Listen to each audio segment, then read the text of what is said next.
सबसे इंपॉर्टेंट होता है वो हेडेक जो 1 सेकंड में ऐसा लगे कि आपका सर फट जाएगा। डिस्प्रिन खाना, एस्प्रिन खाना, वो खाना सर दर्द के लिए बहुत ही डेडली हो सकता है। डिस्प्रिन आई थिंक दुनिया की सर दर्द की सबसे ज़्यादा मिसयूज्ड दवाई है। डिस्प्रिन खाने से यही सबसे बड़ी प्रॉब्लम होती है कि मैंने चाबी पता नहीं कहाँ रखी, चश्मा मेरे सर पे लगा हुआ था, मैं सारे घर में ढूंढता रह गया, डॉक्टर साहब मेरी तो मेमोरी जा रही है। तो पार्किंसन एक प्रकार की बीमारी है, इससे मिलती जुलती 7 और बीमारियां होती हैं। पार्किंसन के लक्षण हमेशा एक साइड होंगे। अब आप सोच के देखो, एक 70 साल का आदमी है, आप अगर जो डिनर 11 बजे कर रहे हो, ब्रेकफास्ट भी 11 बजे कर रहे हो और लंच जो है 3 बजे कर रहे हो, तो आप 3 विकल्प पैदा कर रहे हो बीमारी कॉज कर।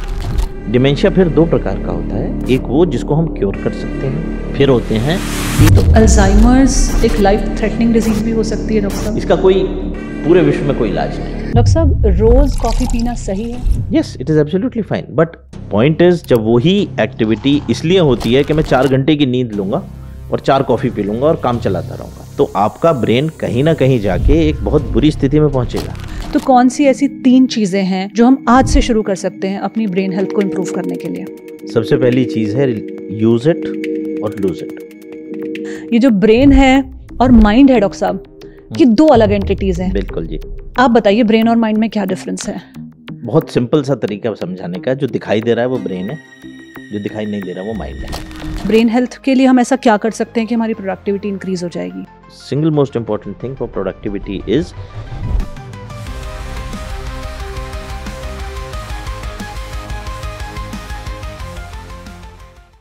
नमस्कार and welcome to the journey within podcast with me Shobha Rana.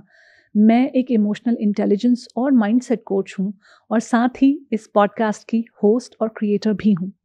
The journey within podcast का एम है कि आपकी द जर्नी विद इन करने में मदद कर सके।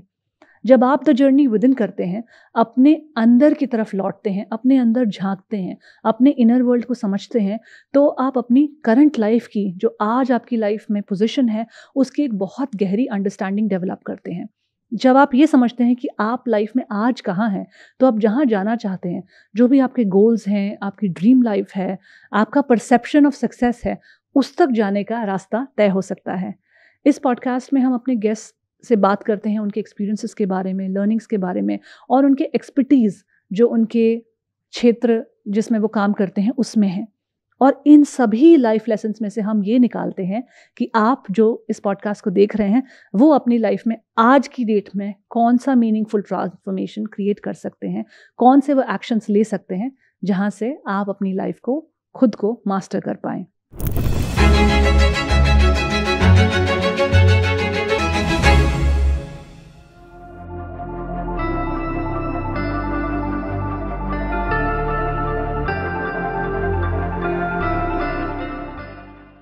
आज हमारे साथ हैं doctor Sumit Singh, who is the director of neurology at Artemis hospital. आज का ये एपिसोड में हम द जर्नी विद इन करने वाले हैं, खुद को बेहतर समझने वाले हैं from the stand point of neurology. Neurology होती क्या है, ब्रेन को कैसे बेहतर हम समझ सकते हैं। ब्रेन जो है हमारा एक बहुत ही फैसिनेटिंग ऑर्गन है। वैसे तो ये हमारे बॉडी की सबसे ज़्यादा एनर्जी, ब्लड सप्लाई कंज्यूम करता है, और इसमें जो सेल्स होते हैं, नंबर ऑफ सेल्स, वो पूरे प्लैनेट की पॉपुलेशन से भी 3 गुना ज़्यादा है। तो इतने सारे सेल्स आपस में बात कर रहे हैं, इतनी सारी एक्टिविटी ब्रेन में हो रही है, केमिकल सिक्रीट हो रहे हैं, और ब्रेन हेल्थ का डायरेक्ट इम्पैक्ट है हमारी प्रोडक्टिविटी पे, किस तरह से हम सिचुएशन से डील करते हैं उस पर, और बहुत सारे डिसऑर्डर्स या बीमारियां जो इससे रिलेटेड है, सबसे कॉमन जैसे कि हेडेक्स। तो आज हम बहुत सारी ऐसी चीज़ों को इस एपिसोड में डिस्कस करेंगे। ये एपिसोड बहुत ही इंटरेस्टिंग होने वाला है और बहुत ज़्यादा आपको इन्फॉर्मेशन देगा about improving your brain health, जहां आप सही इन्फॉर्मेशन से अपनी लाइफ में आज जहां पर है वहां पर इम्प्रूवमेंट कॉज कर सकते हैं। So let's meet doctor Sumit Singh on the journey within podcast. Hi, नमस्कार डॉक्टर साहब। नमस्कार।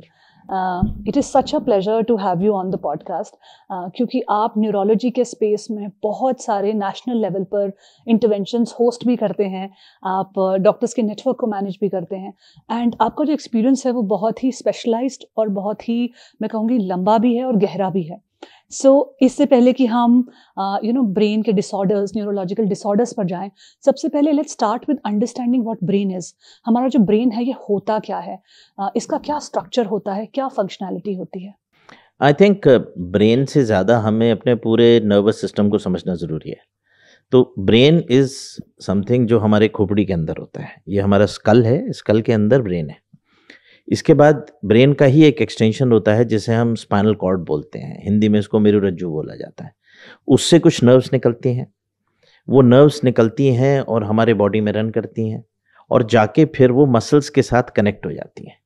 जब वो मसल्स से कनेक्ट होती हैं, नॉट डायरेक्टली, उनके बीच में एक छोटी सी स्पेस होती है जिसे हम न्यूरोमस्कुलर जंक्शन बोलते हैं। और न्यूरोमस्कुलर जंक्शन का एक पार्ट नर्व में होता है, दूसरा पार्ट मसल में होता है। तो right from brain to the muscle everything is nervous system, so it's a huge organ. Brain का काम होता है सारी चीजों को कंट्रोल करना। ब्रेन स्पाइनल कॉर्ड को कंट्रोल करेगा, नर्व्स को कंट्रोल करेगा, मसल्स को कंट्रोल करेगा। आपको लगता होगा कि आपका हाथ उठाए बस उठ गया। अब इसमें इतने कॉम्प्लिकेटेड इवेंट्स इन्वॉल्व हैं। सबसे पहले ये वाली मसल कॉन्ट्रैक्ट करेगी, ये कितनी कॉन्ट्रैक्ट करेगी, कब तक कॉन्ट्रैक्ट करेगी और किस स्पीड से कॉन्ट्रैक्ट करेगी, ये ब्रेन डिसाइड करता है। तो ये एक मसल कॉन्ट्रैक्ट कर रही है, बट जब ये कॉन्ट्रैक्ट करेगी ये वाली मसल को रिलैक्स होना जरूरी है। अगर जो दोनों एक साथ कॉन्ट्रैक्ट करेंगी ये हाथ हिल भी नहीं सकता।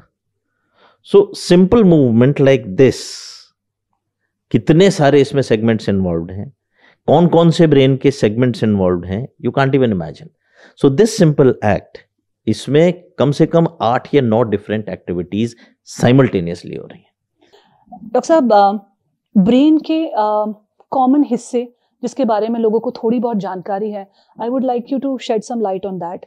जैसे प्री फ्रंटल कॉर्टेक्स के बारे में कुछ लोग जानते होंगे, कुछ लोग नहीं भी जानते होंगे, लिम्बिक सिस्टम, ऐसे डिफरेंट ब्रेन के जो पार्ट्स हैं और वो किस तरह से काम करते हैं, उसके बारे में we can touch upon briefly. या तो ब्रेन के 4 मेन और हिस्से होते हैं, जिसको हम कॉर्टेक्स बोलते हैं, जिसको बड़ा ब्रेन बोला जाता है। उसके गहराई में कुछ ऑर्गन्स होते हैं जिसको हम एक्स्ट्रा पिरामिडल सिस्टम बोलते हैं। इसके अलावा एक हिस्सा होता है जिसे हम ब्रेन स्टेम बोलते हैं, जैसे पेड़ का तना होता है उस तरीके से ब्रेन स्टेम। और एक होता है हमारा छोटा दिमाग जिसको हम सेरिबेलम बोलते हैं। तो जो बड़ा दिमाग है कॉर्टेक्स, उसके 4 हिस्से होते हैं ऑन ईच साइड। तो right frontal cortex, left frontal cortex, left occipital, right occipital, left temporal, right temporal and left parietal and right parietal. तो इस तरीके से 8 सेगमेंट्स हो गए। इसमें हर एक का अलग अलग काम है। अब आप ये समझ लीजिए कि जो ब्रेन का आगे वाला हिस्सा है, जैसे हम फ्रंटल कॉर्टेक्स बोलते हैं, वो एक साइलेंट हिस्सा समझा जाता था अब तक, बट जैसे जैसे रिसर्च हुई पता चला कि ये तो सबसे इंपॉर्टेंट एरिया है ब्रेन का। हाँ, आजकल बहुत सारी बात हो रही है प्री फ्रंटल कॉर्टेक्स के बारे में। जी, आपने बिल्कुल सही कहा। तो फ्रंटल कॉर्टेक्स में हमारे सारे हायर फंक्शंस सारे एम्बेडेड वहां पे होते हैं। Right side is more concerned with the abstract part and the left part is more concerned with the physical part. जैसे हमें कुछ बोलना है या हमें कुछ समझाना है तो वो लेफ्ट साइड से आएगा, बट कोई पिक्चर हम देख रहे हैं उसकी ब्यूटी को समझना है वो राइट साइड से आएगा। मतलब इमेजिनेशन, क्रिएटिविटी जो है वो राइट ब्रेन का काम है और जो फिजिकल एट्रीब्यूट्स हैं वो लेफ्ट ब्रेन का काम है। अब जैसे आपके घर में शादी है, अब आपको शादी की प्लानिंग करनी है। पहले आपको लड़की ढूंढनी है लड़के के लिए या लड़का ढूंढना है लड़की के लिए। उसके बाद आप कौन कौन से फंक्शंस होंगे वो डिसाइड करेंगे, फिर उसकी गेस्ट लिस्ट डिसाइड करेंगे। उसके बाद आप कपड़े डिसाइड करेंगे, फिर वेन्यू डिसाइड करेंगे, फिर मेन्यू डिसाइड करेंगे, फिर इवेंट्स डिसाइड करेंगे, फिर विदाई करेंगे। तो इस सेगमेंट में there is a particular planning, there is a sequence of event कि कौन सी चीज़ पहले कौन सी चीज़ बाद में। ऐसा नहीं हो सकता ना कि विदा पहले करवा दें और फिर उसके बाद हो जाए। तो ये सीक्वेंस, प्लानिंग, ये सारी चीज़ें फ्रंटल लोब में होती हैं। तो ये बोला जाता है इनको higher functions of the brain या executive functions of the brain. हमने सुना होगा ना सीनियर एग्जीक्यूटिव ऑफिसर, तो हमारे ब्रेन का सीनियर एग्जीक्यूटिव ऑफिसर या CEO is the frontal part. Then the movement, जो फिजिकल मूवमेंट होते हैं और जो सेंसेशंस होती हैं, ये वाला हाथ हमारा राइट साइड से कंट्रोल्ड है और ये वाला हाथ हमारा लेफ्ट साइड से कंट्रोल्ड है। उल्टा होता है, राइट पार्ट ऑफ ब्रेन जो है वो आपके लेफ्ट वाले हाथ का कंट्रोल करेगा, बॉडी का, बॉडी जी, और जो लेफ्ट पार्ट ऑफ ब्रेन है वो राइट साइड वाली बॉडी को कंट्रोल करेगा। ये मोटा है, ये मोटा मोटा हिस्सा है समझाने के लिए लोगों को। अगर जो हम इसकी डेप्थ में जाएं तो आपको पता चलेगा कि 10% right hand is controlled by left side and 10% of the other side is also controlled by the same side. So it's very complicated, but समझाने के लिए हम ये कह सकते हैं कि अगर जो राइट ब्रेन डैमेज होगा तो लेफ्ट साइड के बॉडी पे इफेक्ट पड़ेगा। तो दो पार्ट्स हैं, एक वो जो मूवमेंट कर रहा है और एक वो जो सेंसेशन ले रहा है। तो मैं अपने हाथ को टच करता हूं यहां पे, तो हमारे राइट साइड के ब्रेन को पता चलता है। इसी तरीके से ये वाला जो मूवमेंट है ये मेरे राइट साइड का ब्रेन कंट्रोल कर रहा है।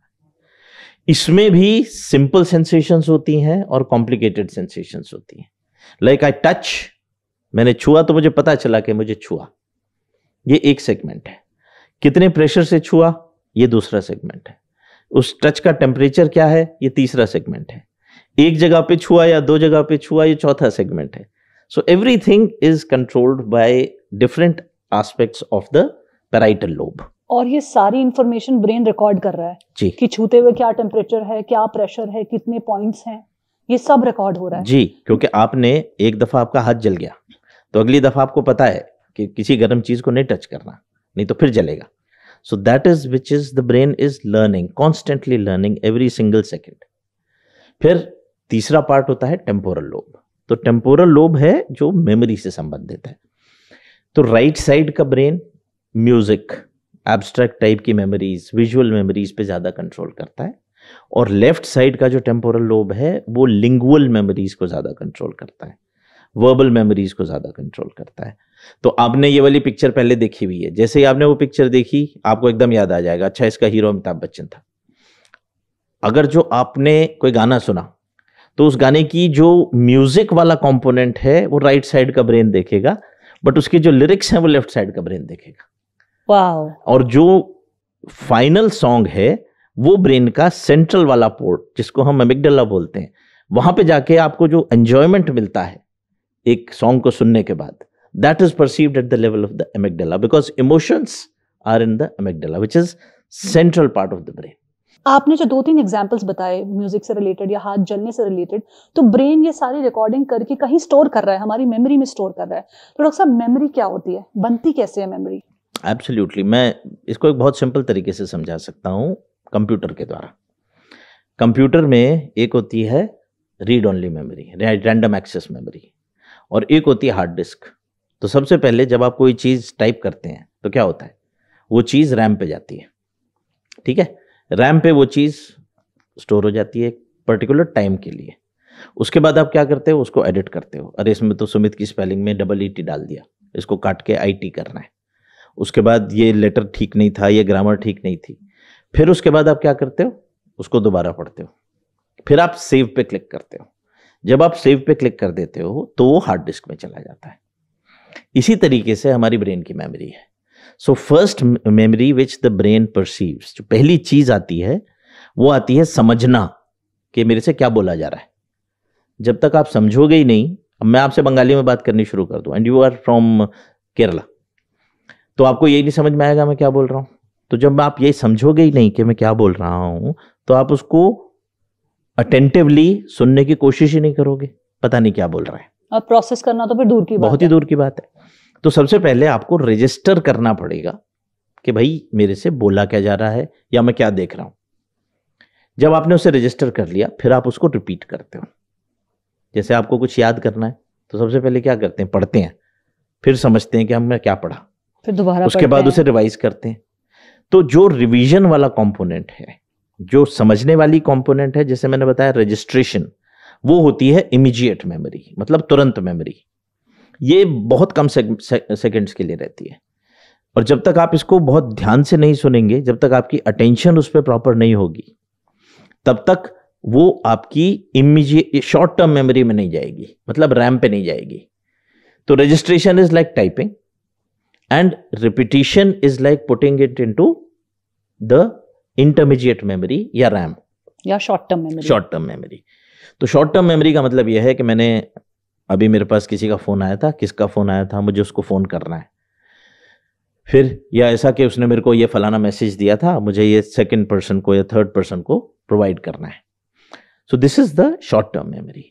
And then this short term memory को रिपीट करते रहते हैं, तो फिर वो लॉन्ग टर्म मेमोरी में चली जाती है।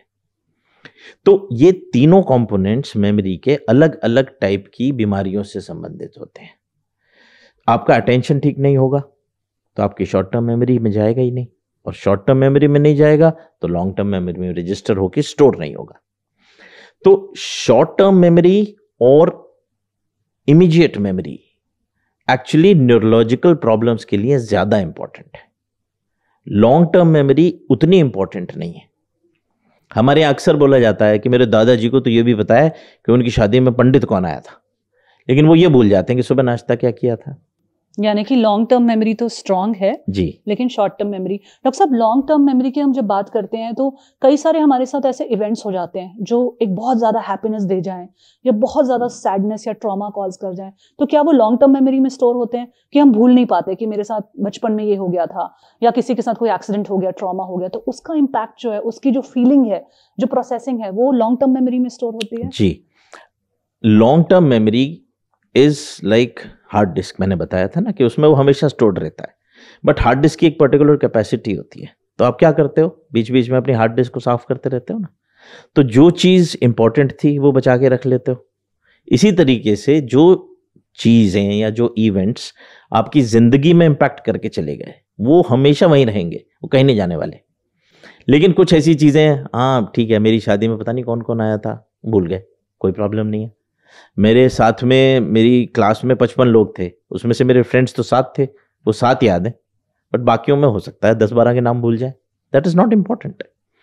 सो जो चीज़ें आपकी लाइफ पे इम्पैक्ट बनाती हैं वो इम्पैक्ट है जो हमेशा रहेगा आपके साथ, वो कहीं नहीं जाने वाला, कभी भी नहीं जाएगा, आप कुछ भी कर लीजिए। डॉक्टर साहब, तो ये कितना इनवॉलेंट्री होता है और कितना वॉलेंट्री होता है कि आप अपने लॉन्ग टर्म मेमोरी में क्या स्टोर करके रखो, इसमें कितना आपका खुद का कंट्रोल और इन्वॉल्वमेंट है और कितना ये अपने आप एक बुरी याद की तरह या एक अच्छे अचीवमेंट की तरह आपके साथ चिपक गया है ब्रेन में? Yes, that's a very important question and a very good question. तो द इवेंट्स विच हैपन, जो आपके साथ हो जाता है वो तो कुछ भी करके आप नहीं निकाल सकते, बट जो आप लर्न करते हो वो आपके वॉलंटरी कंट्रोल में होता है। डॉक्टर साहब, आपने जो बहुत इंटरेस्टिंग एक बात की वो ये कि शॉर्ट टर्म मेमोरी पे हम ज़्यादा ध्यान देते हैं क्योंकि इसका ज़्यादा रोल है। एक मूवी भी आई थी गजनी करके जिसमें था शॉर्ट टर्म मेमोरी लॉस हो गया। तो शॉर्ट टर्म मेमोरी लॉस होता क्या है और इसका क्या इम्पैक्ट है हमारी जिंदगी में? वही मैं कह रहा था आपसे कि लॉन्ग टर्म मेमोरी या तो अफेक्टेड ही नहीं होगी या बहुत लेट अफेक्टेड होगी। उसको हम किसी भी बीमारी के साथ कोरिलेट नहीं करते क्योंकि हमें मालूम है कि लॉन्ग टर्म मेमोरी ना जाना बीमारी नहीं है। हमारे लिए बीमारियां वो होती हैं जिसमें शॉर्ट टर्म मेमोरी जाती है, वो हमारे लिए इंपॉर्टेंट है। कैसे कि मम्मी ने मेरी खाना खाया या नहीं खाया वो भूल गई, उन्होंने बोला मेरे से कि आज तो तुम्हारी वाइफ ने मुझे खाना ही नहीं दिया, तो this is a point of conflict in the house, but उन्हें याद ही नहीं है। ये शॉर्ट टर्म मेमोरी है, इसका लॉस इंपॉर्टेंट है। आपने मम्मी को कोई मैसेज दिया, वो आपकी वाइफ को बताना भूल गए, दैट इज इंपॉर्टेंट। लेकिन उनको ये लगता है कि वो बता चुके हैं, वो बता चुकी हैं।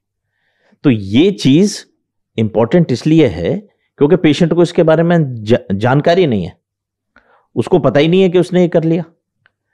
ये चीजें इंपॉर्टेंट होती हैं बीमारियों के लिए। तो जब हम डिमेंशिया की बात करते हैं या मेमोरी लॉस की बात करते हैं तो हमारे पास पेशेंट्स अक्सर आते हैं कि डॉक्टर साहब इनकी मेमोरी तो बहुत ही बढ़िया है, इनको ये भी याद है कि शादी में कितने लोग आए थे, इनको ये भी याद है कि गांव में बाढ़ आई थी, इनको ये भी याद है उस टाइम पे कितने दिन तक पानी भरा रहा था गांव में, ये सब चीज़ें उनको पूरी तरीके से याद है। डॉक्टर साहब मेमोरी तो बहुत ही अच्छी है इनकी। फिर मैं उनसे पूछता हूँ, अच्छा ये बताइए आज आपने सुबह नाश्ते में क्या खाया था? आज तो मैंने पोहा खाया था। तो फिर रिश्तेदार बताते हैं पोहा तो घर में हफ्तों से नहीं बना। तो this is what is important. हमें जाना था वॉशरूम, हम पहुंच गए किचन, दैट इज इंपॉर्टेंट। आपकी ओवरऑल लाइफ की फंक्शनैलिटी पे बहुत ज़्यादा इम्पैक्ट पड़ रहा है और आपको ये पता नहीं है। तो डॉक्टर साहब ऐसे पेशेंट को कन्विंस करना भी बहुत मुश्किल होगा कि आपको कोई बीमारी है, क्योंकि आप उन्हें समझाओगे लेकिन उनकी मेमोरी तो यही बता रही है कि नहीं मैंने किया ही नहीं या फिर मैंने तो पोहा ही खाया है, लेट्स से। तो फिर कैसे कन्विंस करा जाए ऐसे पेशेंट को कि आपको बीमारी है? वी डोंट काउंटर देम, हम उनसे लड़ाई नहीं करते। हाँ आपने पोहा ही खाया था, क्योंकि हमें मालूम है कि हम इसको इम्प्रूव करने के लिए बहुत ज़्यादा कुछ नहीं कर सकते। हम पॉइंट ये नहीं है ट्रीटमेंट के पॉइंट ऑफ व्यू से उन्हें कन्विंस करना, पॉइंट ये है कि कौन सी चीज़ें इंपॉर्टेंट हैं किसी बंदे को समझने के लिए कि उसे मेमोरी लॉस है। कई दफ़ा क्या होता है, पेशेंट्स बहुत ज़्यादा डिप्रेस्ड होते हैं, उनको यही नहीं पता होता कि वो कहाँ हैं, क्या कर रहे हैं, तो they come up with their memory problems. तो अगर जो कोई पेशेंट कंप्लेंट कर रहा है कि उसे मेमोरी का प्रॉब्लम है, तो यूजुअली उसे मेमोरी का प्रॉब्लम नहीं होगा। जब रिश्तेदार बोलते हैं कि भाई इसको तो यही नहीं याद रहता कि सुबह इसने कपड़े क्या पहने थे, ये जूते हाथ में पहनने लगता है, या कमीज जो है पैरों में पहनने लगता है, कपड़े जो हैं उनको सीधे देंगे तो ये उल्टा करके पहन लेंगे। तो जो पेशेंट्स खुद कंप्लेंट करते हैं कि मुझे मेरी को तो कुछ भी नहीं याद है डॉक्टर साहब, मुझे तो कुछ भी नहीं याद, मैंने आज सुबह क्या किया मुझे याद ही नहीं रहता, मैंने आज किससे मुलाकात करी मुझे याद ही नहीं रहता, अक्सर वो पेशेंट्स नॉर्मल होते हैं। और जब पेशेंट्स के रिलेटिव्स कंप्लेंट करते हैं कि डॉक्टर साहब मुझे लग रहा है इनकी मेमोरी जा रही है धीरे धीरे करके, वो एक्चुअली बीमारियों से ग्रस्त होते हैं। तो हम कंसर्न्ड उन्हीं प्रॉब्लम्स के लिए होते हैं जो रिलेटिव्स बताते हैं। जो बीमारी वाला मरीज है वो अक्सर बड़ा खुश होता है, बिकॉज वो तो अपनी जिंदगी में मस्त है, उसने पोहा खाया था, उसने रात को पिक्चर देखी थी, और उसने अपने घर में एक बहुत अच्छा म्यूजिक का प्रोग्राम किया था, उसको ये याद है और उसके हिसाब से वो बहुत बढ़िया है। रिश्तेदारों ने कहा कि डॉक्टर साहब ऐसा कुछ हुआ ही नहीं है। तो that is actually a memory problem. When the patient से डॉक्टर साहब मुझे कुछ नहीं याद है, ये कौन है, ये मेरे साथ कौन बैठी है, मैं नहीं जानता इसको। डॉक्टर साहब एक ऐसी कॉमन प्रॉब्लम जो आजकल मैं अपने बहुत सारे फ्रेंड्स के साथ अपने साथ भी महसूस कर रही हूँ, वो ये है कि जैसे हमने अपना गाड़ी के विंडोज ऊपर किए या नहीं किए, हम घर का ताला लगा के आए या नहीं आए, हमने गैस ऑफ की थी या नहीं की थी, हमने मोटर चलाई थी या नहीं चलाई थी, इस तरह की चीजें बहुत सारे लोग इसके साथ स्ट्रगल करते हैं कि मुझे याद ही नहीं, और बार बार जाके चेक करना। तो क्या ये अटेंशन वाला जो है उसका प्रॉब्लम है या फिर ये शॉर्ट टर्म मेमोरी, क्योंकि आपने कहा अटेंशन है, शॉर्ट टर्म मेमोरी है, long term memory. This is very common and this is absolutely normal. ये कोई अर्ली साइन नहीं है डिमेंशिया का? बिल्कुल भी नहीं है। यही सबसे बड़ी प्रॉब्लम होती है कि मैंने उसको मैंने चाबी पता नहीं कहाँ रखी, चश्मा मेरे सर पे लगा हुआ था, मैं सारे घर में ढूंढता रह गया, डॉक्टर साहब मेरी तो मेमोरी जा रही है। ये बिल्कुल नॉर्मल है। आप अपने कमरे से निकले, किचन में गए क्योंकि आपको बिस्किट लेना था, और किचन में पहुंच के आप भूल गए कि आप क्यों आए थे। Correct. This is absolutely normal. आपने गाड़ी की चाबी गाड़ी में छोड़ दी और आप घर के अंदर आ गए, दैट इज एब्सोल्युटली नॉर्मल, क्योंकि वो चीज आपके लिए इंपॉर्टेंट नहीं है। आपके लिए क्या इंपॉर्टेंट है? आपके लिए इंपॉर्टेंट क्या फर्क पड़ता है? आप कमरे में जाओगे, अरे यार मैं तो भूल गया, पता नहीं क्यों आया था मैं, कोई फर्क नहीं पड़ता। आप वापस जाओगे 2 मिनट में फिर से याद आ जाएगा, हाँ मेरे को तो बिस्किट लेने थे। उससे आपकी लाइफ पे कोई मेजर इंपैक्ट नहीं पड़ रहा। हाँ, चाबियों से मतलब गाड़ी वाड़ी चुर सकती है, वो बात अलग है, लेकिन इन जनरल कोई फर्क नहीं पड़ने वाला। मतलब इस एटीट्यूड को आमूमन तौर पर इंडियन हाउसहोल्ड्स में लापरवाही कहा जाता है, केयरलेसनेस है। आजकल तो ख्याल मेडिकल टर्म्स भी आ गए हैं कि अटेंशन डेफिसिट है। बच्चों में भी आजकल ये देख रहे हैं कि किसी एक चीज में कॉन्सेंट्रेट ही नहीं कर पाता है, मन लगा के कोई एक्टिविटी एक लंबे समय तक नहीं कर पाते हैं, हर सेकंड इनको चेंज करना है, कोई नया इंटरेक्शन, कोई नया एंगेजमेंट पॉइंट चाहिए। तो ये कहाँ से आती हैं इस तरह की problems? So that is the exact point which I was coming to, कि अटेंशन रैम है, और उसी चीज को, सॉरी अटेंशन रैम नहीं है, जो आप टाइप कर रहे हैं कंप्यूटर में दैट इज अटेंशन, जो आप सेव कर रहे हैं वो रैम है, और जो आपके कंप्यूटर पे सिस्टम पे चल रही है, जो परसिस्टेंटली परमानेंटली रिकॉर्ड हो गई है, वो लॉन्ग टर्म है। तो अटेंशन जब लंबे समय तक रहती है तभी वो शॉर्ट टर्म मेमोरी में जाती है। जब तक आपकी अटेंशन प्रॉपर नहीं होगी वो लॉन्ग टर्म मेमोरी में जाएगी ही नहीं। तो attention is the first thing which insights you to learn something. Doctor साहब, जैसा कि मैं अभी बच्चों की बात कर रही थी, या यंग अडल्ट्स में भी ये प्रॉब्लम है, एक्चुअली हर एज ग्रुप में ये प्रॉब्लम है कि हमारे अटेंशन स्पैन्स जो है अब बहुत कम होते जा रहे हैं। तो अटेंशन को या फोकस को, कंसंट्रेशन को कैसे इंप्रूव कर सकते हैं? देखिए, सबसे पहली प्रॉब्लम यह है कि जो हमारा ब्रेन है उसकी अच्छी एक्टिविटी के लिए रेस्ट सबसे ज़्यादा ज़रूरी है, और रेस्ट आता है डिक्रीज्ड एक्टिविटी से, इंक्रीज्ड एक्टिविटी से नहीं। तो स्लीप सबसे ज़्यादा ज़रूरी है, और टाइम पे सोना उससे ज़्यादा ज़रूरी है। हमारे साथ में प्रॉब्लम क्या है कि जो हमारी लाइफ है वो 4-5 यंत्रों के चारों तरफ घूम के रह गई है। जब आप जाते हैं बेड पे तो सबसे पहले तो आपका सबसे बड़ा दुश्मन होता है स्लीप के लिए आपका टीवी। उसके बाद नेक्स्ट होता है आपका मोबाइल फ़ोन, और उसमें भी ये 5-6 चीज़ें जो हैं, इंस्टा, फेसबुक, ट्विटर, व्हाट्सएप, ये 4 चीज़ें जब तक आप आधे पौने घंटे नहीं करेंगे तब तक आपके दिमाग को शांति मिलेगी नहीं, क्योंकि ये आपके जीवन का एक प्रकार से हिस्सा बन गए हैं। और वो जब तक आपको पूरे नहीं कर लोगे तब तक आपको एक रेस्टफुलनेस नहीं मिलेगी। But at the same time क्या होता है कि जब ये सारी चीज़ें आप कर रहे होते हैं तो जो स्लीप का सबसे अच्छा टाइम है वो चला जाता है। हमारी जो नींद है वो सबसे अच्छी आती है रात को 9:30-10 बजे से लेके और 12 बजे तक। उसके बाद जो सेकंड साइकिल स्लीप आती है वो सुबह 3 बजे आती है, और वो वाली स्लीप उतनी रेस्टफुल नहीं होगी। आपको सुन के आश्चर्य होगा, sleep is not a negative phenomenon. ये एक नेगेटिव एक्टिविटी नहीं है कि ब्रेन थक गया तो सो गया। सोना भी एक कॉम्प्लिकेटेड पॉजिटिव एक्टिविटी है, तो ब्रेन को सोने के लिए भी काम करना पड़ता है। ऐसा नहीं है कि आप ब्रेन शांत हो जाता है, ब्रेन की एक्टिविटी डिफरेंट टाइप की हो जाती है सोने के लिए। तो वो जब तक उस एक्टिविटी को 6 से 7 घंटे तक नहीं कवर करेगा तब तक अटेंशन होगी नहीं प्रॉपर। तो sleeping in time, sleeping for appropriate duration of time and having a good sleep is the most important thing जो आपकी अटेंशन को बेटर कर सकता है। और यही एक चीज है जो हमारे इस टाइम की जनरेशन में प्रॉब्लम आ रही है, क्योंकि उनका स्लीप टाइम होता है रात के 1:30 बजे, 2 बजे, 3 बजे, और फिर सुबह उठेंगे अपने मन से, and then they will most likely skip the breakfast और have a cup of coffee. उसके बाद वो जाएंगे ऑफिस में, और ये सारी चीजें उनकी अटेंशन को अफेक्ट करती हैं। डॉक्टर साहब, ड्रिंक्स जैसे कि coffee, energy boosters, high sugary drinks जो हम लेते हैं इंस्टेंट डोज ऑफ एनर्जी के लिए, क्योंकि जैसा आपने कहा जो लोग अच्छे से सही टाइम पे नहीं सोते हैं उनके अंदर सुबह उठते ही एक एनर्जी डेफिसिट होता है, चाहे वो इस बात को माने या ना माने। बहुत सारे लोग ये स्टेटमेंट बोलते हैं कि मैं कॉफ़ी के बिना दिन नहीं शुरू कर पाता हूँ, या मुझे तो कुछ पीना होता है, कोई स्टिमुलेंट चाहिए बेसिकली एनर्जी लाने के लिए। तो इनका क्या इम्पैक्ट है ब्रेन की एक्टिविटी पे? क्या impact, what I am trying to ask is कि कॉफी जो है उसका क्या इम्पैक्ट है आपके ब्रेन हेल्थ पर? Yes, coffee is a stimulator for the brain. तो हमारे ब्रेन में जो स्लीप इंड्यूसिंग ऑर्गन वो हैं केमिकल्स, वो है मेलेटोनिन, और एक्टिविटी बढ़ाने वाले एक केमिकल होता है उसे बोलते हैं हम ओरेक्सिन।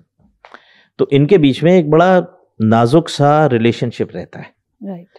तो मेलेटोनिन की एक्टिविटी शाम को करीब 4:30-5 बजे से शुरू होती है और 10-10:30 बजे तक मैक्सिमम पहुंचती है, which is the best time for sleeping.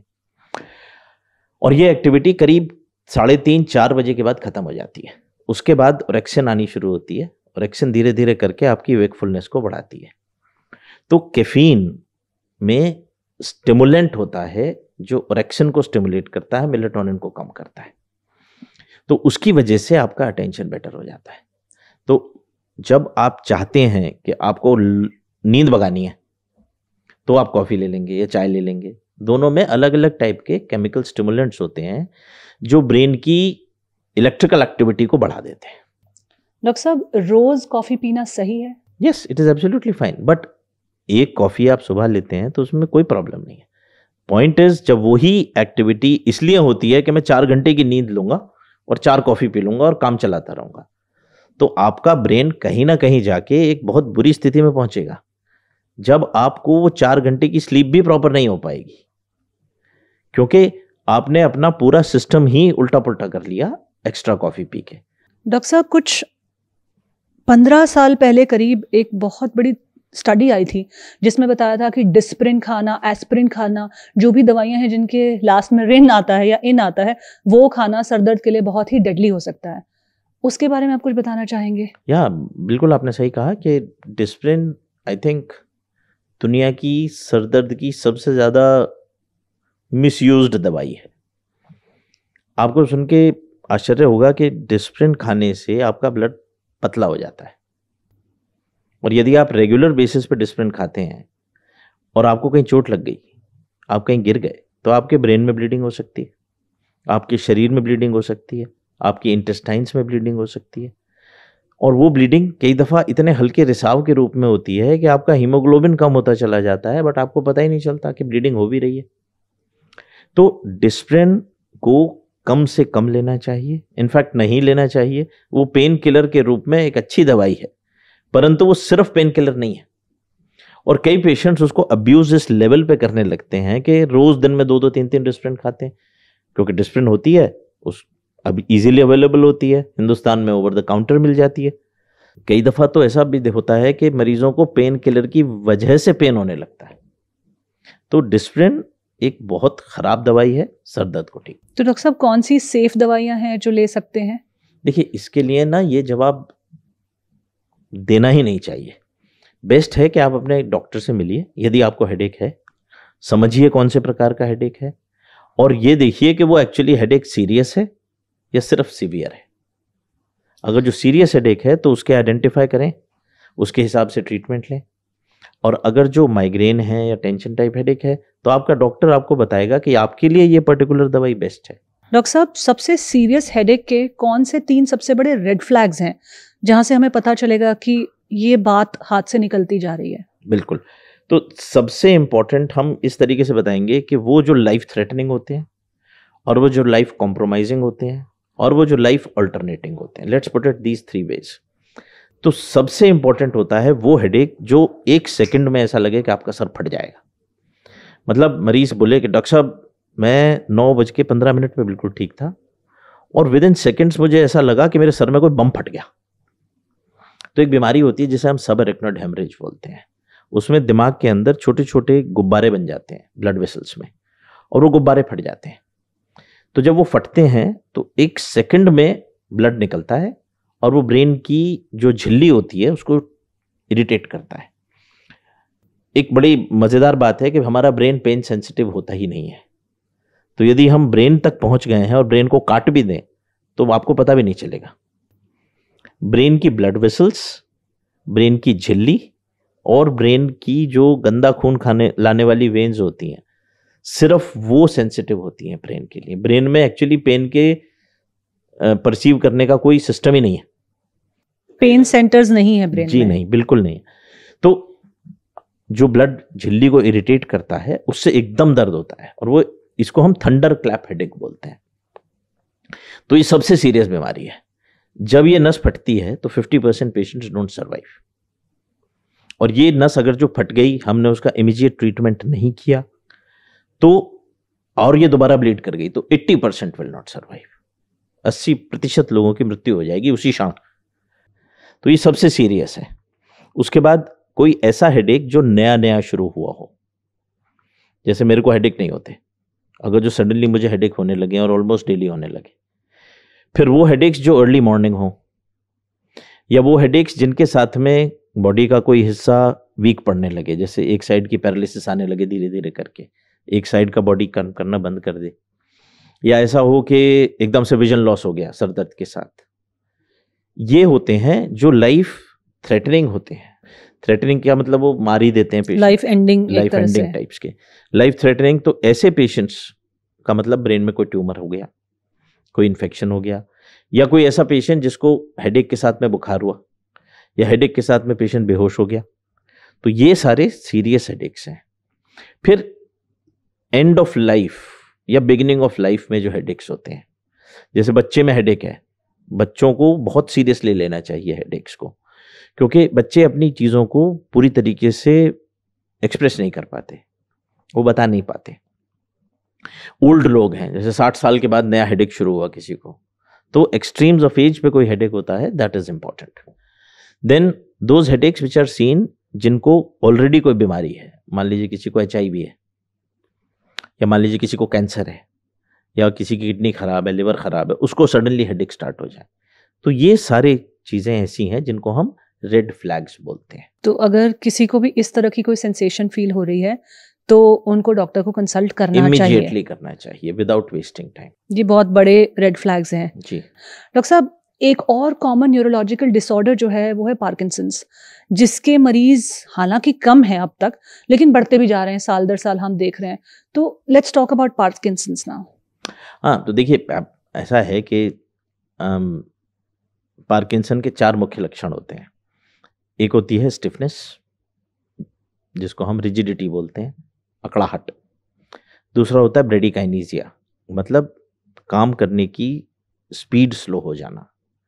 Third होती है पोस्चरल इंस्टेबिलिटी, मतलब थोड़ा सा आगे झुक के चलना। और चौथे होते हैं ट्रेमर्स, कंपन। तो ये चारों चीजें ओल्ड एज में भी बहुत कॉमन है। ज़्यादातर अमूमन तौर पर ओल्ड एज में, क्योंकि मस्कुलर स्ट्रेंथ भी कम हो जाती है, बोन डेंसिटी भी कम हो जाती है, तो ट्रेमर्स होना या ठीक से अपनी मूवमेंट को कंट्रोल ना कर पाना, ये उसकी वजह से भी हो सकता है।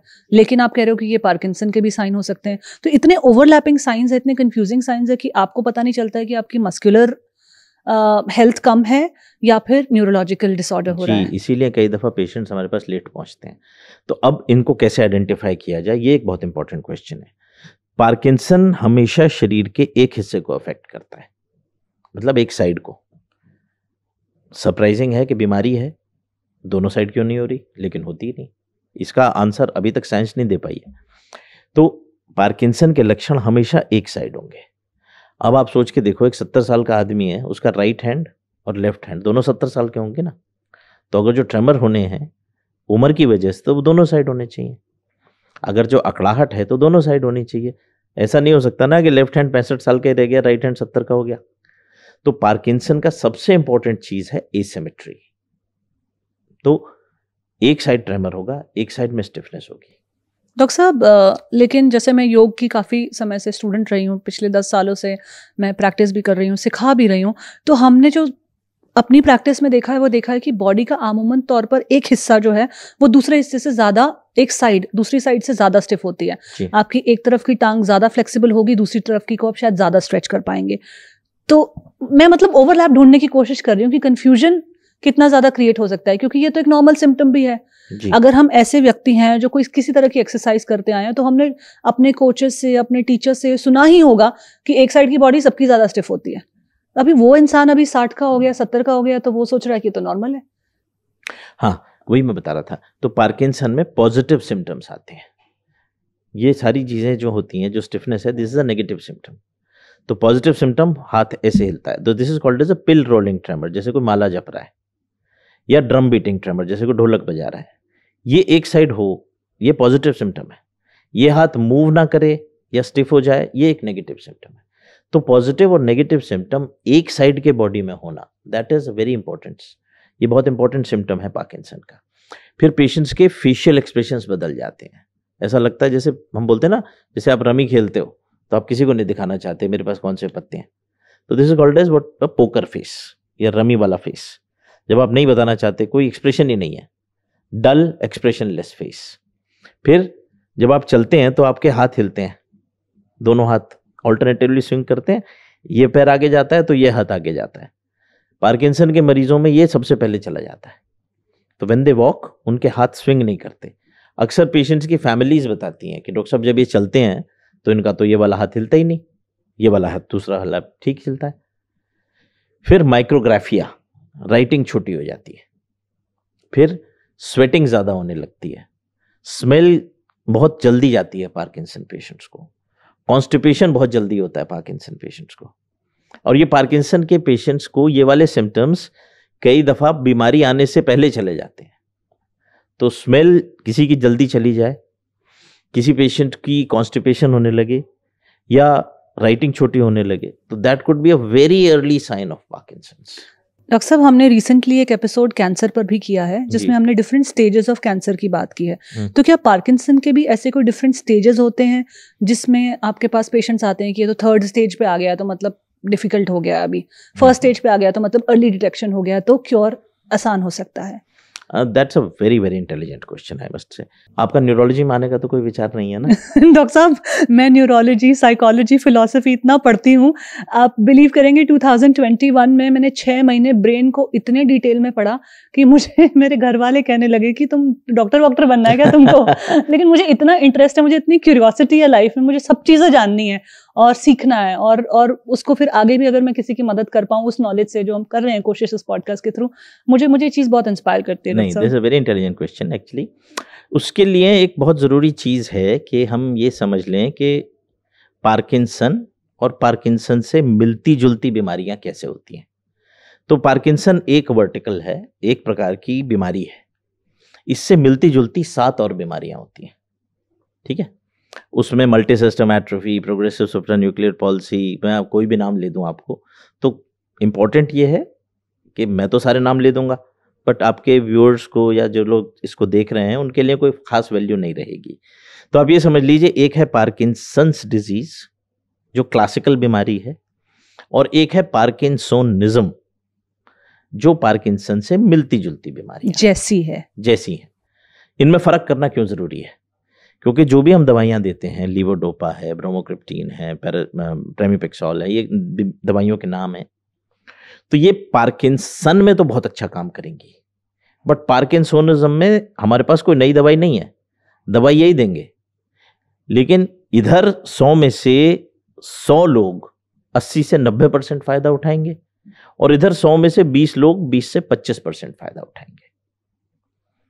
तो डिफरेंशिएट करना इसलिए जरूरी है, हालांकि दवाई हम सेम देंगे, but Parkinson's is compatible with a near normal life, दवाइयों से रिस्पॉन्ड करेगा और जब तक जीवित है वो ठीक रहेगा। पार्किंसन प्लस या पार्किंसोनिज्म मिलती जुलती बीमारी है, बट वो दवाइयों से रिस्पॉन्ड ही नहीं करेगी।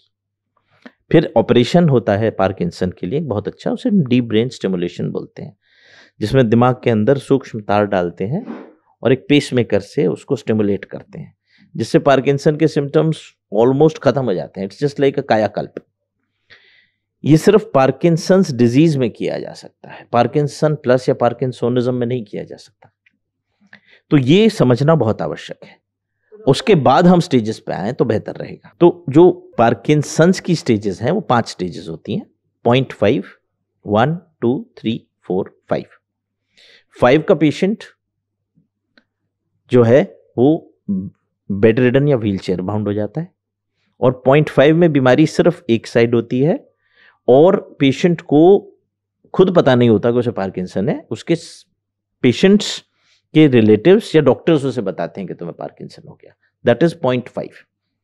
स्टेज 1 में एक साइड की बीमारी है, लेकिन पेशेंट को ट्रेमर्स आने शुरू हो गए हैं, अकड़ाहट आनी शुरू हो गई है। स्टेज 2 में दोनों साइड की बीमारी हो गई है। स्टेज 3 में दोनों साइड की बीमारी हो गई है और चलने फिरने में प्रॉब्लम होने लगी है। स्टेज 4 में उसको कॉम्प्लिकेशंस होने लगे हैं दवाइयों के, और स्टेज 5 में वो बेड पे आ गया है। तो यदि टाइम पे ट्रीटमेंट स्टार्ट हो जाए तो कोई भी पेशेंट स्टेज 3 से आगे नहीं जाता पार्किंसंस डिजीज में, और पार्किंसोनिज्म में 100% स्टेज 3 में 3 से 5 साल में पहुंच जाएंगे। ये डिफरेंस है। डॉक्टर साहब, एक और कॉमन न्यूरोलॉजिकल डिसऑर्डर जो अब होता जा रहा है या बढ़ता जा रहा है, दैट इज डिमेंशिया, याददाश्त चले जाना, फॉरगेटफुलनेस हो जाना। तो सबसे पहली बात तो फॉरगेटफुलनेस होता क्या है, क्या क्वालिफाई करता है फॉरगेटफुलनेस पर?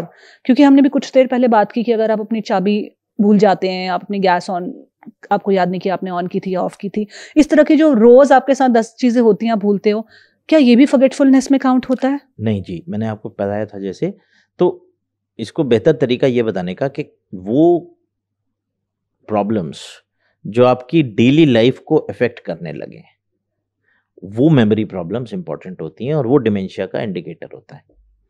तो आपने नहा लिया, नहाने के बाद में आपको मोजे उल्टे पहन लिए या 2 मोजे अलग अलग टाइप के पहन लिए, that is a important thing. आप जूते को हाथ में पहनने लगे, दस्तानों को मोजे की जगह पहनने लगे, या कमीज को पैर में पहनने की कोशिश करने लगे, और उसे पता ना हो कि मैं ये गलत कर रहा हूं। Denial of a problem is also a very important sign. फिर खाना खाया या नहीं खाया, दवाई खाई है या नहीं खाई है, फिर वॉशरूम में जाना है, किचन पहुंच गए, ये मैंने जैसा एग्जांपल दिया, या इससे भी एडवांस्ड लेवल पे जाके किचन में जाके टॉयलेट कर दिया, ठीक है। आपके जो बहुत क्लोज कांटेक्ट में लोग बाग हैं, उनके बारे में आपको कंफ्यूजन होने लगे कि मेरे बेटे का नाम क्या था, मेरे हस्बैंड का नाम क्या है, मेरी बहू का नाम क्या है, ये सारी चीजें ये जब होने लगती हैं, दैट इज इंपॉर्टेंट। डॉक्टर साहब, डिमेंशिया और पार्किंसन दोनों ऐसा लगता है कि एज के साथ एसोसिएटेड बीमारियां हैं। जब आप एक एज पे पहुंच जाते हैं तब आप ज़्यादा क्या कहेंगे उसे, प्रोन हो जाते हैं इन बीमारियों के। लेकिन आजकल क्या आप इसे यंगर जनरेशन में भी देख रहे हो, पार्किंसन और डिमेंशिया दोनों? क्योंकि मैं ऐसे कई यंग लोगों को जानती हूँ जिनके हाथ हमेशा हिलते हैं, नर्वसनेस की वजह से नहीं। नर्वसनेस में तो मैंने देखा अच्छे अच्छे लोग जो स्टेज पे स्पीकर होते हैं उनके हाथ भी हिल रहे होते हैं, कई लोग मेरे पॉडकास्ट गेस्ट होते हैं उनके भी हाथ हिल रहे होते हैं, हालांकि उनमें से कई लोग डॉक्टर्स होते हैं और बहुत अकम्पलिश्ड लोग होते हैं अपने क्षेत्र में, लेकिन वो एक नर्वसनेस से ट्रेमर्स आना is a different thing and Parkinson's is a different thing. So I want to know कि एज पर क्या इसका इम्पैक्ट है और कितना हमें ध्यान शुरू से देना चाहिए। तो हमें इसके बारे में हमें ये डिस्कस करना चाहिए। एक, there is a mental age and there is a physical age. Your mental age is congruent with your physical as.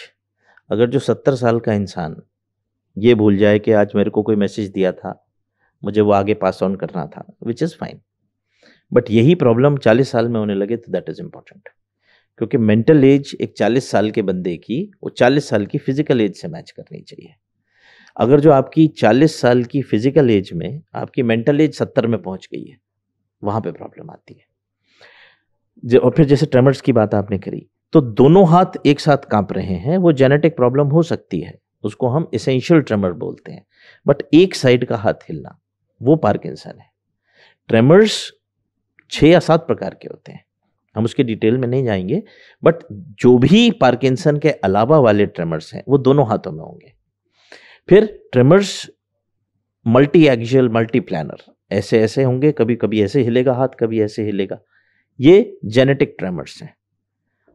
ऐसे हाथ कांपना, ऐसे हाथ कांपना, ये पार्किंसन। ये कॉन्स्टेंटली ऐसे ही होगा, यही मूवमेंट आता है हाथ को, ऐसा वाला नहीं आता है। पार्किंसन के ट्रेमर्स रेस्ट पे होंगे, मतलब जैसे हाथ मैंने ऐसे रखा है तो बैठे बैठे हिल रहा है, मुझे पता भी नहीं कि हिल रहा है। जो दूसरे ट्रेमर्स हैं वो तब होंगे जब मैंने ये कप उठाया, हाथ ऐसे ऐसे कांप रहा है। पार्किंसन के मरीज का हाथ ऐसे नहीं कांपेगा, वो बड़े आराम से कप उठाएगा, खाना खाएगा, वापस रख देगा। लेकिन जब खाली बैठा होगा तब उसका लेकिन खाली हाथ बैठा होगा तो हाथ ऐसे ऐसे इनवॉलेंटरीली हिलता रहेगा। जो दूसरे ट्रेमर्स होते हैं वो तब होते हैं जब पेशेंट कोई एक्टिविटी करता है, तो they are action tremors. Parkinson are rest tremors. तो डॉक्टर साहब, जैसा आपने कहा कि मेंटल एज और फिजिकल एज, बहुत सारे लोग जिनको न्यूरोलॉजिकल डिसऑर्डर्स होते हैं, बचपन से होता है, सेरेब्रल पाल्सी है और भी बहुत सारे के ऐसे डिसऑर्डर्स हैं जिसमें आपकी फिजिकल एज तो बढ़ती रहती है लेकिन मेंटल एज नहीं बढ़ती। आपकी फिजिकल एज आप 20 साल के होंगे लेकिन आपका दिमाग शायद अभी 2 साल के बच्चे के जैसा है, 1 साल के बच्चे के जैसा है। आपने ये केस भी बताया कि आप 40 साल के होंगे लेकिन दिमाग आपका 70 साल का हो गया। तो जो ये एक्चुअल न्यूरोलॉजिकल प्रॉब्लम है जिसमें कि एज के साथ आपके दिमाग का डेवलपमेंट नहीं हुआ, वो तो समझ में आता है कि बचपन से कुछ ऐसे आपके साथ सिचुएशंस है, कंडीशन है, वूम में हो सकते हैं, माँ के गर्भ से हो सकते हैं, या बाहर आने से कुछ ऐसे चीज़ों से आप एक्सपोज हो गए जिसकी वजह से हो सकते हैं। लेकिन ये 40 में 70 की एज आना में हमारा कितना रोल है? That's what I am trying to tell. ये जो आप सेरेब्रल पॉल्सी की बात कर रही हैं या ब्रेन डैमेज की बात कर रही हैं, this is a non progressive disorder. ये रिकवरेबल डिसऑर्डर होता है, रिकवर हो सकता जी। है। जो भी पेशेंट सेरेब्रल पॉल्सी के होते हैं जिनका मस्तिष्क काम नहीं करता बचपन में, वो धीरे धीरे करके इंप्रूव करते हैं। Loss of learned skill is dementia. जो आप सीखे हुए थे वो आप भूलने लगे, तब डिमेंशिया है। आपको कपड़े पहनने हमेशा से आते थे, अब भूलने लगे, ये डिमेंशिया है। आप कपड़े पहनना नहीं जानते थे और पहनने लगे, वो सेरेब्रल पॉल्सी वाला मेंटल सबनॉर्मैलिटी है।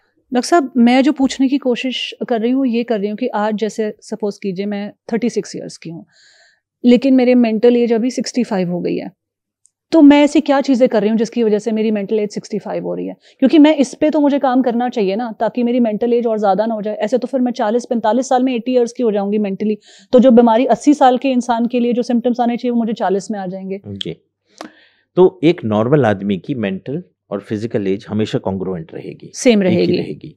यदि आपको ऐसा है तो इसका मतलब ये बीमारी है। उस बीमारी के कारण है डिमेंशिया। डिमेंशिया फिर 2 प्रकार का होता है। एक वो जिसको हम क्योर कर सकते हैं, जो ट्रीटेबल डिमेंशियाज होते हैं, जैसे ब्रेन में ट्यूमर है, मेमोरी उस एरिया की चली, मैंने बताया टेम्पोरल लोब मेमोरी को कंट्रोल करता है। मान लीजिए टेम्पोरल लोब में कोई ट्यूमर बन गया, मेमोरी चली जाएगी, आप ट्यूमर निकाल देंगे, मेमोरी ठीक हो जाएगी। ब्रेन में कोई इन्फेक्शन हो गया, पेशेंट बेहोश हो जाएगा, उसे याद ही नहीं होगा, बट इन्फेक्शन ठीक करेंगे फिर से ठीक हो जाएगा, ठीक है ना। तो ये होते हैं ट्रीटेबल डिसऑर्डर्स। फिर होते हैं डीजेनरेटिव डिसऑर्डर्स। तो भूलने की बीमारी को ही डिमेंशिया बोलते हैं, और डिमेंशिया फिर कई प्रकार का होता है, उसमें जो सबसे कॉमन होता है वो अल्जाइमर्स होता है। तो अल्जाइमर्स एक लाइफ थ्रेटनिंग डिजीज भी हो सकती है डॉक्टर साहब? इवेंचुअली तो it is a fatal disease, but it is not something जो कि इमरजेंसी करती है। ये हमेशा धीरे धीरे होती है, धीरे धीरे करके बढ़ती रहती है। इसका कोई पूरे विश्व में कोई इलाज नहीं है। डॉक्टर साहब, हम न्यूरोलॉजी की, ब्रेन हेल्थ की बात कर रहे हैं, तो कौन सी ऐसी 3 चीज़ें हैं जो हम आज से शुरू कर सकते हैं अपनी ब्रेन हेल्थ को इम्प्रूव करने के लिए? ये बिल्कुल फ्री की चीज़ें हैं जिनका कोई साइड इफ़ेक्ट नहीं है और 100% इफेक्टिव है। सबसे पहली चीज़ है यूज़ इट और लूज़ इट। जितना आप ब्रेन को यूज़ करेंगे उतना ही आपको वो रिवर्ट करेगा। पहेली सॉल्व करना है, क्रॉसवर्ड, सुडोकू, पजल सॉल्विंग, ये तो हम उन मरीजों को बताते हैं जिनको के डिमेंशिया हो जाता है। तो कुछ ऐसी वेबसाइट्स हैं जो वो आपको रजिस्टर करके वो आपको रोज़ाना एक एक्सरसाइज भेज देती हैं। बट आपकी फ्री की एक्सरसाइज आपके न्यूज़पेपर में रोज़ आती है। सुडोकू आता है, क्रॉसवर्ड आता है, पजल सॉल्विंग स्किल्स आती हैं, मेज आते हैं, मेजेस को कवर कर सकते हो, mental mathematics, that helps a lot. Then keeping yourself as calm as possible, जैसा कि आपने बताया, and I think the gist of today's programme is staying in present. तो not thinking about your future and your past too much. तो relaxation, proper sleep and proper food in proper time. आप अगर जो dinner 11 बजे कर रहे हो, breakfast भी 11 बजे कर रहे हो और लंच जो है 3 बजे कर रहे हो, तो आप 3 अपने दिनचर्या में 3 विकल्प पैदा कर रहे हो बीमारी कॉज करने के। So you can manage your 3 abnormalities every day if you have 3 meals at proper time every day. Just by timing your meals right? Absolutely. आप कुछ भी खाइए लेकिन टाइम पे खाइए, भूखे रहना नहीं है। आप दिन में 6 दफा खाइए छोटा मोटा। वो एक आजकल बड़ी बीमारी हो गई है कि स्टार्व करना है खुद को, फिर जब भूख लगे। अच्छा, एक और डॉक्टर साहब यहाँ पे काउंटर आर्ग्यूमेंट क्या आता है कि जब बॉडी सिग्नल दे भूख लग रही है तभी खाओ, वरना मत खाओ। कोई ज़रूरी नहीं है दिन में 3 मील्स खाना, 2 ही मील्स खाओ, 1 ही मील्स खाओ। ये सब तरह के ट्रेंड्स भी आ रहे हैं। फिर यहाँ पे क्या करें हम? देखिए, हमारे शास्त्रों तक में ये लिखा हुआ है कि 3 मील्स एब्सोल्युटली इम्पॉर्टेंट है। जो आपका नाश्ता है वो राजा के जैसा होना चाहिए, जो आपका लंच है वो एक व्यापारी के जैसा होना चाहिए, और आपका डिनर एक भिखारी जैसा होना चाहिए। तो ये बहुत ज़रूरी चीज़ें हैं। ये आज की बनाई हुई नहीं है, ये तब से बनाई हैं जब से हमारे शास्त्र, पुराण, वेद, तब से ये बताया हुआ है। तो आप खुद सोचिए ऐसा क्यों बनाया गया है। वो इसलिए बनाया गया है क्योंकि आप एक मील लेते हैं, उस वक्त आपके बॉडी में रात भर की स्टार्विंग है, मॉर्निंग में आपने खाना खाया तो आपके बॉडी को जितने रिक्वायर्ड न्यूट्रिएंट्स थे वो मिल गए। वो रिक्वायर्ड न्यूट्रिएंट्स पेट्रोल की तरह होते हैं। आप ये नहीं हो सकता ना कि आप 10 लीटर पेट्रोल डलवाओ गाड़ी में और बोलो मैं तो जम्मू कश्मीर जाऊंगा। तो वो 4-5 घंटे ही प्रॉपर रहेंगे, फिर आपके बॉडी में वो न्यूट्रिएंट्स कम हो जाएंगे। बट आपके ब्रेन तक जब वो सिग्नल जाएगा भूख क्रिएट करने के लिए, तब तक तो लेट हो सकता है। तो आपका टाइमिंग इंपॉर्टेंट है, और आप यदि अपना टाइमिंग रेगुलेट कर लेंगे तो आपको भूख उसके हिसाब से लगने लगेगी, क्योंकि ब्रेन लर्न्स कि अब मेरे मील का टाइम आ गया है। डॉक्टर साहब, ब्रेन लर्न कैसे करता है इसके बारे में तो हमने कुछ बात की। ब्रेन अनलर्न कैसे करता है? क्योंकि आजकल बहुत सारी ऐसी खराब आदतें हैं, बहुत सारे ऐसे, जैसे आपने कहा टेक्नोलॉजी का ओवर यूज़, लाइफस्टाइल हैबिट्स ऐसे हो गए हैं जो हम अनलर्न नहीं कर पा रहे हैं। हमारा ऑटोमेटिक बिहेवियर बन गया कि मैं उठते ही फ़ोन तो देखूंगी। अब मुझे अनलर्न करने के लिए जान निकल जाती है। तो फिर ब्रेन अनलर्न कैसे करता है, कैसे उसको स्ट्रेंथन करें? This is just like blackmail. Blackmail से बाहर निकलना हमेशा अनकंफर्टेबल होगा, और ब्लैकमेल हमेशा पहले वाले अटेम्प्ट से ज़्यादा होगा। आपको मान लीजिए किसी ने मर्डर करते हुए देख लिया और वो कहता है आपसे मुझे 50,000 रुपये दे दो, तो वो अगली दफ़ा 50% डिस्काउंट देगा? नहीं देगा। वो अगली दफ़ा 1 मांगेगा, आप 1 दोगे वो 2 मांगेगा। अगर जो आपको इस मर्डर वाले सेगमेंट से निकलना है, इस ब्लैकमेल की साइकिल से निकलना है, तो आप अपने आप को पुलिस के हवाले कर दो। जेल में जाओगे, भुगतोगे, परेशान होगे, क्योंकि आपने गड़बड़ करी है ना। तो उससे निकलने का रास्ता सीधा साधा तो हो ही नहीं सकता, बट ब्लैकमेल से बचने का तरीका सिर्फ वही है और कोई तरीका नहीं है। तो this discomfort is something which you should accept and you should be ready to face those consequences. नहीं तो आप छूट ही नहीं सकते कभी भी। तो मतलब डिस्कम्फर्ट से और बोर्डम से दोस्ती करनी पड़ेगी। बिल्कुल करनी पड़ेगी, क्योंकि उसका जो फाइनल रिजल्ट है उसमें डिस्कम्फर्ट भी जाएगा, हेल्थ भी आएगी और बोर्डम भी खत्म होगा। ये जो ब्रेन है और माइंड है डॉक्टर साहब, ये दो अलग एंटिटीज हैं। बिल्कुल जी। आप बताइए ब्रेन और माइंड में क्या डिफरेंस है? बहुत सिंपल सा तरीका समझाने का, जो दिखाई दे रहा है वो ब्रेन है, जो दिखाई नहीं दे रहा वो माइंड है। माइंड इज समथिंग जो कि एब्स्ट्रैक्ट है, वो एक काल्पनिक सी चीज है जिसको हम महसूस नहीं कर सकते, फील नहीं कर सकते किसी फिजिकल तरीके से, जिसको हम छू भी नहीं सकते। वही तो, फिजिकल तरीके से नहीं महसूस कर सकते, फील कर सकते हैं, एक तरीके की फीलिंग है माइंड। तो जो भी एब्स्ट्रैक्ट है दैट इज माइंड, जो प्रेजेंट है फिजिकल है दैट इज ब्रेन। ब्रेन के हिस्से हैं 4, माइंड का कोई हिस्सा नहीं। माइंड इसी वक्त चाहे तो यूएसए पहुंच सकता है, इसी वक्त चाहे मंगल ग्रह पे पहुंच सकता है, और हो सकता है कि बृहस्पति पे पहुंच जाए। वहां पे जाके किस तरीके से मैं रहूंगा ये सोचने लगे, वहां पे मैं कैसे झोंपड़ी बनाऊंगा ये सोचने लगे। It can do anything it wants at a drop of a second. जबकि ब्रेन एक फिजिकल चीज है जो हम जानते हैं कि ये वाला हिस्सा ये करता है, ये वाला हिस्सा ये करता है। उसकी बीमारी है तो हमें किस तरीके से अप्रोच करना चाहिए। माइंड की बीमारियों के लिए पूरा सिस्टम ही अलग है। तो mind is taken care of by psychologists and psychiatrists and healers like you, and brain is taken care of by neurologists like me. तो डॉक्टर साहब, लेकिन कितनी फैसिनेटिंग बात है कि माइंड जो कि ब्रेन से सेपरेट है, और आपने बहुत बिल्कुल क्लियर 2 तरीके बता दिए जिससे आप कह रहे हो माइंड है और ये ब्रेन है, लेकिन फिर भी दोनों की बीमारियों में कितना ओवरलैप हमें देखने को मिल रहा है। Absolutely, brain causes all the problem of mind, and mind can also and cause, mind cannot be felt. So interesting. Doctor साहब, ब्रेन को एक्टिव रखना चाहिए, आपने कहा यूज इट और लूज इट, है ना।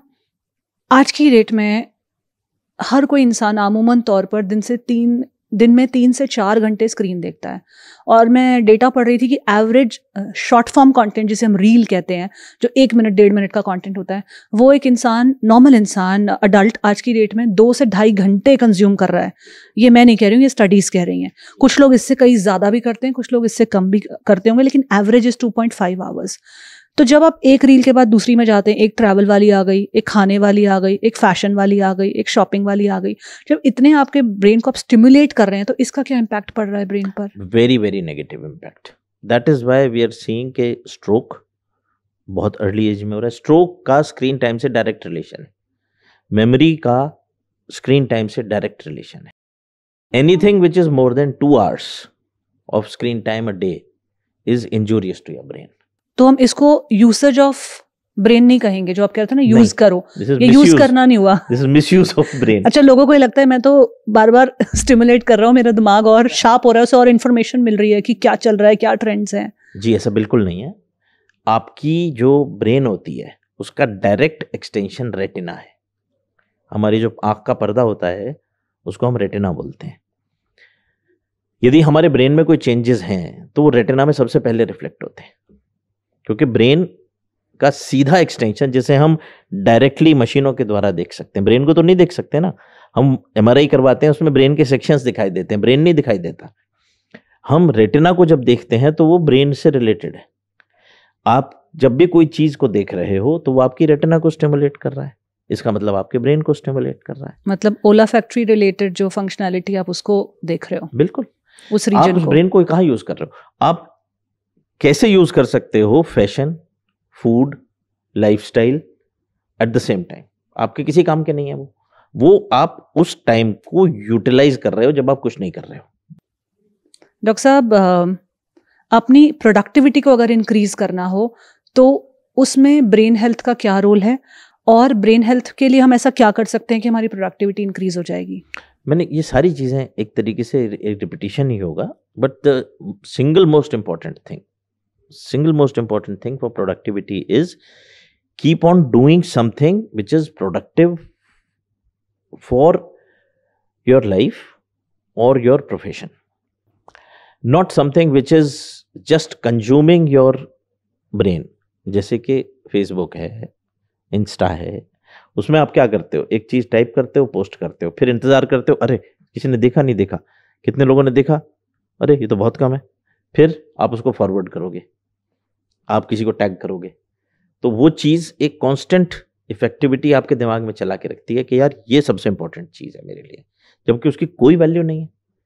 आपके जितने सोशल मीडिया फ्रेंड्स हैं दे आर जस्ट एब्स्ट्रैक्ट, ना उनके साथ आप टाइम व्यतीत कर सकते हो, ना आप उनसे बात कर सकते हो, ना मुसीबत के समय उन्हें याद कर सकते हो। वो मेरे हिसाब, I am not at all active on social media, you will be surprised to know I have accounts of every platform, but मैं किसी पे मेरे ख्याल से पिछले 7 साल से मैंने कोई पोस्ट नहीं डाली है। वो इसलिए नहीं डाली है क्योंकि वो मेरे हिसाब से किसी भी चीज़ में मेरे को फ़ायदा नहीं कर रहा। मेरी प्रोडक्टिविटी उसको देख के सिर्फ डिसयूज़ हो रही है, मिसयूज़ हो रही है। व्हाट्सएप एक बहुत अच्छी चीज़ मेरे लिए है, क्योंकि मैं उसमें क्या देखता हूँ, एक बंदे को स्ट्रोक हो गया, उसने उसका वीडियो बना के मुझे भेज दिया, मुझे डिसाइड करना है अब इसका ये ट्रीटमेंट हाथों हाथ करो। That is where I use social media, that is the only platform I use.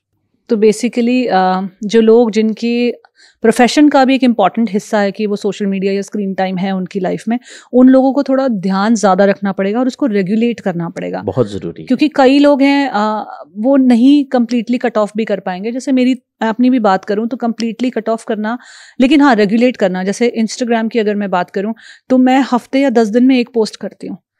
किसी दिन मन आता है तो एक दिन में 5 स्टोरीज डाल देती हूँ, मन नहीं आता तो 5 दिन तक कोई स्टोरी नहीं डालती हूँ। तो मतलब रेगुलरली खुद को रेगुलेट करना और डिटॉक्स प्लान अपना बनाना कि अगर मुझे अवेलेबल होना भी है इस प्लेटफॉर्म पे तो मैं जो मेरी कंसिस्टेंसी कहिए या फ्रीक्वेंसी कहिए वो मैं डिसाइड करूंगी, वो प्लेटफॉर्म या कोई और डिसाइड नहीं करेगा। बिल्कुल सही कहा आपने। देखिए मैं आपको एग्जांपल देता हूँ, आपने जैसे आपने अपने आप को रेगुलेट कर रखा है, विच इज़ कमेंडेबल।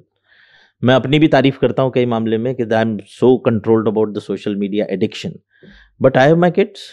वो जब खाने के लिए किसी रेस्टोरेंट में जाएंगे सबसे पहले फ़ोटो खींचेगा, उसके बाद उसकी पोस्ट बनेगी एक इंस्टा पे, उसके बाद उसके कमेंट्स का इंतज़ार होगा, फिर उसमें उसके फ्रेंड्स टैग होंगे कि आज मैं यहाँ पे गया हूँ, मैंने यहाँ पे खाना खाया है। That is their life. तो this is something which one has to restrict. I am not saying social media is bad, these platforms are problematic, but the point is एक पर्टिकुलर पॉइंट के बाद वो आपकी लाइफ को control करने लगते हैं, आप उनको कंट्रोल नहीं करते। हाँ, तो वॉलंटरी से जब वो इनवॉलंटरी स्पेस में चला जाए तो मतलब खतरे की घंटी बहुत जोर जोर से बज रही है। अब मतलब आपके हाथ से कंट्रोल से बाहर चला गया, क्योंकि सीधा आप उठा रहे हो, आपको पता भी नहीं कि आपने उठा लिया फ़ोन, आपने देख लिया फ़ोन, या आपने इतनी सारी एक्टिविटी कर ली। डॉक्टर साहब बहुत सारी इंटरेस्टिंग बातें की आपके साथ। एक इतना फैसिनेटिंग ऑर्गन जो कि ब्रेन है उसके बारे में बहुत कुछ जानने को मिला और बहुत सारे एक्शन पॉइंट्स मिले जहाँ पे हमें अपने आज में क्या बदलाव करना है और जो बदलाव अंदर से आएंगे, द जर्नी विद इन करने से आएंगे, उनकी भी एक तरह से चाबी और एक्सेस पॉइंट मिला है। जाते जाते मैं अपने सभी गेस्ट से एक सवाल पूछती हूँ और वो है उनकी सक्सेस की डेफिनेशन। हर एपिसोड के थ्रू मैं ये ना एक तरह से कुंजी बना रही हूँ, कलेक्ट करने की कोशिश कर रही हूँ कि अलग अलग लोग डिफरेंट एक्सपीरियंस के, डिफरेंट एज ग्रुप के, डिफरेंट प्रोफेशन के सक्सेस को दिखते क्या कैसे हैं। क्योंकि सक्सेस की जो चिड़िया है ना वो ऐसी हो गई है कि सब इसके पीछे भाग रहे हैं, लेकिन हमने इसको इतना एक तरह की बना लिया है कि हमें लगता है यही एक तरीका सही है। So I want to know from you कि आप कैसे देखते हो सक्सेस को। बहुत ही अच्छा क्वेश्चन पूछा और मेरा बिल्कुल क्लियर है इसमें, I am crystal clear. My definition, मेरी सफलता का जो मापदंड जिसे आप बोलेंगे वो ये है कि मैं जब शाम को घर पे जाता हूँ तो मैं 20 मिनट अपने कुत्तों के साथ बड़े आराम से खेल सकूँ और उसके बाद मैं रात को जब मैं चाहूँ तब सो सकूँ, बिना किसी बात को सोचे हुए कि कल सुबह मुझे साथ क्या होने वाला है।